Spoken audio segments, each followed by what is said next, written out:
नमस्कार। खबर प्रधान देख रहे सभी दर्शकों का बहुत बहुत स्वागत है और मैं हूं आपके साथ संगीता श्रीवास्तव। देखिए, बिहार में चुनाव संपन्न हुए कई महीने बीत गए, एनडीए की सरकार भी बन गई, लेकिन यहाँ की हवा में सियासत जैसे बहती रहती है। कुछ ना कुछ नया सुनने को मिलता रहता है। केंद्रीय गृह मंत्री अमित शाह 3 दिन अब बिहार प्रवास पर रहेंगे। गृह मंत्री का दौरा देखा जाए तो यूं ही नहीं होता, कोई ना कोई एजेंडा जरूर होता है। तो क्या है अमित शाह के दौरे का एजेंडा, आज इस पर भी बात करेंगे। दरअसल जो सुगबुगाहट सुनाई दे रही है, जो समझ आ रही है, वो ये है कि शाह फिलहाल डेमोग्राफी बदले जाने पर पैनी नजर बनाए हुए हैं। इसीलिए शाह की सीमांचल में डीएम और एससी के साथ बैठक है और ये महत्वपूर्ण बैठक सीमांचल के 7 जिलों में हो रहे डेमोग्राफिक बदलाव को लेकर है। शाह के दौरे को देखते हुए बिहार सरकार अब अलर्ट मोड पर है। गृह मंत्री अमित शाह अपने दौरे के दौरान अररिया, किशनगंज, पूर्णिया में महत्वपूर्ण बैठकें करेंगे। जो उनका प्रस्तावित कार्यक्रम है, उसको उनका जो फोकस है वो सबसे ज़्यादा रहेगा इंडो नेपाल सीमा से सटे हुए जो गांव हैं। इस सीमा पर सटे डीएम और एसपी को शाह खास निर्देश देंगे, जिससे घुसपैठियों की पहचान कर उन्हें धरा पकड़ा जा सके।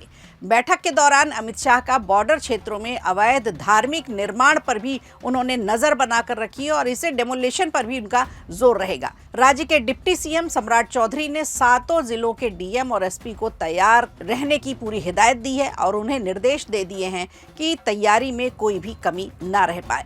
गृह मंत्री का फोकस न केवल सुरक्षा पर है बल्कि कानून व्यवस्था पर भी है। विकास को मजबूत करके नक्सल मुक्त की तरह घुसपैठ मुक्त बनाने का वो संकल्प ले चुके हैं। तो शाह का ये 3 दिवसीय दौरा 25 फरवरी से शुरू होने जा रहा है, जो 27 फरवरी तक रहेगा। यानी 25, 26 और 27 3 दिन बिहार प्रवास पर रहेंगे गृह मंत्री अमित शाह। इस दौरान वो गृह मंत्रालय के आला अधिकारियों के साथ भी बैठक करेंगे। बड़े एक्शन प्लान तैयार किए जाएंगे और जिसका असर हमें आने वाले महीनों में दिखाई देगा। इस बीच अमित शाह खासतौर पर वाइब्रेंट विलेज योजना के तहत चयनित पंचायतों का निरीक्षण भी कर सकते हैं।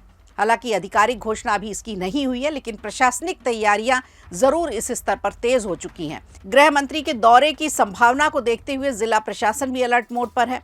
जो सीमावर्ती इलाकों में गांव हैं, जो भी इलाका है, वहां पे सुरक्षा व्यवस्था की समीक्षा बहुत ही तरीके से की जा रही है, क्योंकि यहीं पर उनका फोकस होने वाला है।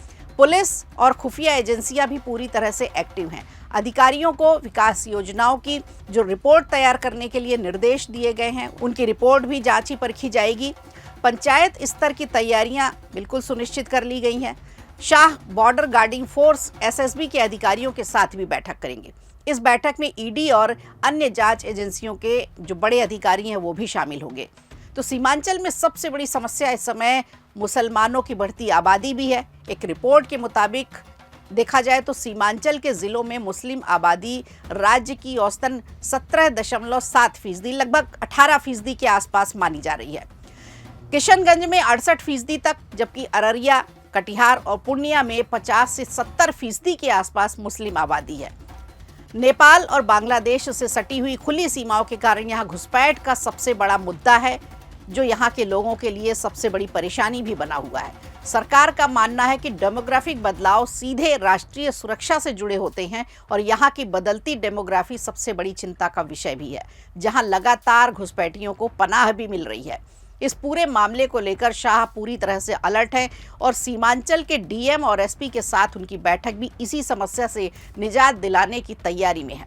और अगर शाह ठान ले तो नक्सल मुक्त की तरह अब इस इलाके को घुसपैठिया मुक्त भी बना सकते हैं। तो सीमांचल पर पैनी नजर रखे हुए हैं गृह मंत्री अमित शाह। डेमोग्राफी किस तरह से बदल रही है उस पर उनकी पकड़ बनी हुई है और इसी को लेकर के ये बैठक है। तो अब देखना होगा इस बैठक के बाद, जो 3 दिनों की बैठक होने वाली है, इस बैठक के बाद क्या निकल कर आता है और किस तरह से अमित शाह डेमोग्राफी को बदलने की जो उनकी चिंता है, जो परेशानी है, वो किस तरह से इस पर अपना मंत्र देंगे, किस तरह से इस समस्या का हल निकालें। क्योंकि ये और भी जो स्टेट्स हैं और भी जो राज्य हैं जो सीमा से सटे हुए हैं, बॉर्डर पर लगते हैं, उनके लिए भी एक हिदायत होगी। वीडियो अच्छा लगा हो तो लाइक कीजिए, शेयर कीजिए और कमेंट बॉक्स में हमें ज़रूर बताइए।